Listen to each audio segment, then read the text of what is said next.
कई माताएं ऐसी बैठी हुई हैं पंडाल में भी और टीवी के सामने जो माताएं आस्था चैनल पर कथा सुन रही हैं, फेसबुक यूट्यूब पर जो कथा सुन रही हैं, उसमें भी कई माताएं कई भाई लोग ऐसे बैठे होंगे जो मंदिर जाते हैं और मंदिर में जाने का नियम बनाते हैं और 1 महीना 1.5 महीना 2 महीना 3 महीना मंदिर जाते हैं, 4 महीना मंदिर जाते हैं और मंदिर में जाने का नियम बनाने के बाद में जब उनका कार्य नहीं होता तो वो मंदिर जाना छोड़ देते। भगवान सुन ही नहीं रहा।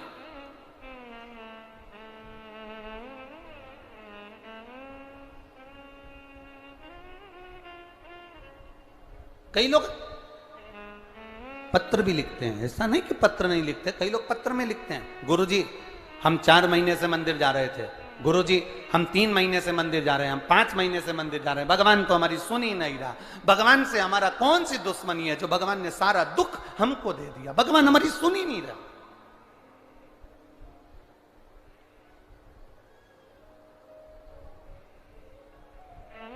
सबकी सुनता है, इतने सारे आपके पास में पत्र आते हैं, गुरुजी भगवान सबकी सुनता है तो हमारी क्यों नहीं सुन रहा?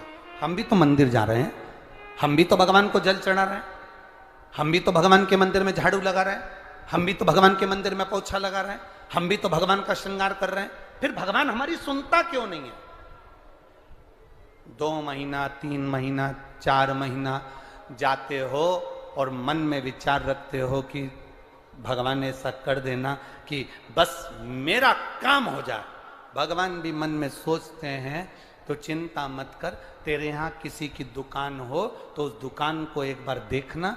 एक दुकान में सेठ जी बैठा रहता है, उसको घर पर 5 लाख रुपए पहुंचाना। समझना जरा बहुत अच्छे से, सेठ जी दुकान पर ऑफिस में, और उसको 5 लाख रुपए अपने घर पर भेजना है। उसके यहां पर 15 नौकर काम कर रहे हैं। एक नौकर 1 महीने पहले लगा, एक नौकर 3 महीने पहले लगा, एक नौकर 10 महीने पहले लगा, एक नौकर 1 साल से लगा, एक नौकर 5 साल से लगा। अब सेठ जी वो 5 लाख रुपए अपने घर भेजना है तो कौन से नौकर के हाथ में देंगे? बोलो रीजी जी, जो 1 महीने काम पर आया उस पर, जो 2 महीने काम पर आया उस पर, जो 3 महीने काम पर आया उस पर, जो 4 महीने काम पर आया उस पर नहीं। सेठ जी ने पुराने को बुलाया, इधर आओ इधर आओ। हाँ सेठ जी, बेटा ये बैग घर पर रख के आना, हो संभाल के ले जाना, 5 लाख रुपए सावधानी से ले जाना। जी आप चिंता मत करो सेठ जी, आप बिल्कुल चिंता मत करो। सेठ जी ने 5 लाख का बैग दिया और 5 लाख का बैग उस पुराने नौकर ने जो 2 साल से 3 साल से 4 साल से लगातार सेवा में लगा हुआ था, वो 5 लाख का बैग सेठ जी ने उसके हाथ में पकड़ाया कि ये तुम देकर आना। बस उसी तरह वो भोलानाथ और अपन उसके चाकर हैं, वो भी हमारे हाथ में इतनी जल्दी नहीं दे देता है, वो देगा जब जब आपको पूर्ण तरह से परख लेगा।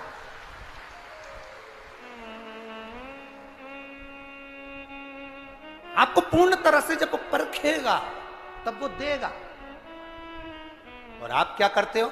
1 महीना मंदिर गए, 2 महीना मंदिर गए, भगवान से प्रार्थना कर लेते हो, भगवान हमको ये दे देना, भगवान हमको ये दे देना। तुम 1 महीना मंदिर जाके मन में सोचते हो कि जमीन में से कहीं गड़ा हुआ धन का हंडा निकल जाए, तो ऐसा कोई महाराज हो जो धन का हंडा निकाल के दे दे तो हमको भी बता देना।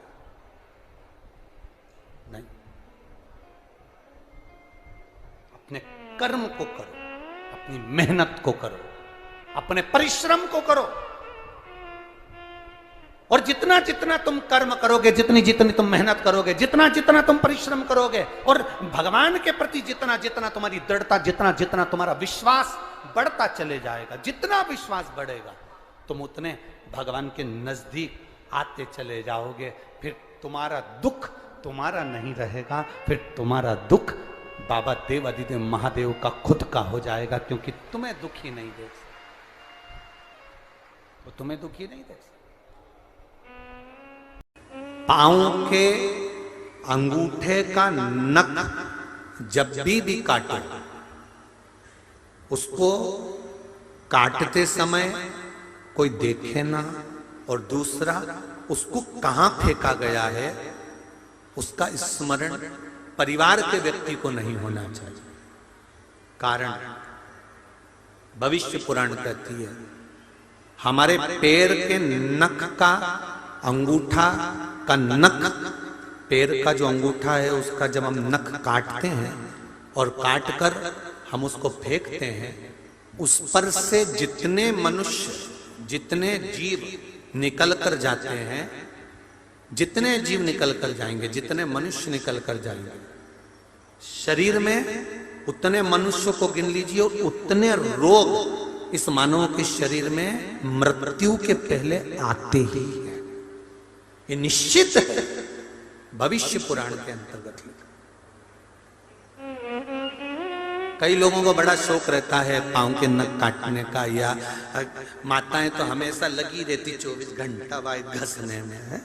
तो निवेदन है कि आप पांव के नख काटो, मना नहीं है, पर उस पांव का नख अगर कटा हुआ है, अंगूठे का नख अगर कटा हुआ है, उस अंगुष्ठ के कटे हुए नख को तुम कहीं गटर में, नाली में, कहीं किसी ऐसी जगह पटको जिस पर किसी का चरण ना आकर पड़े।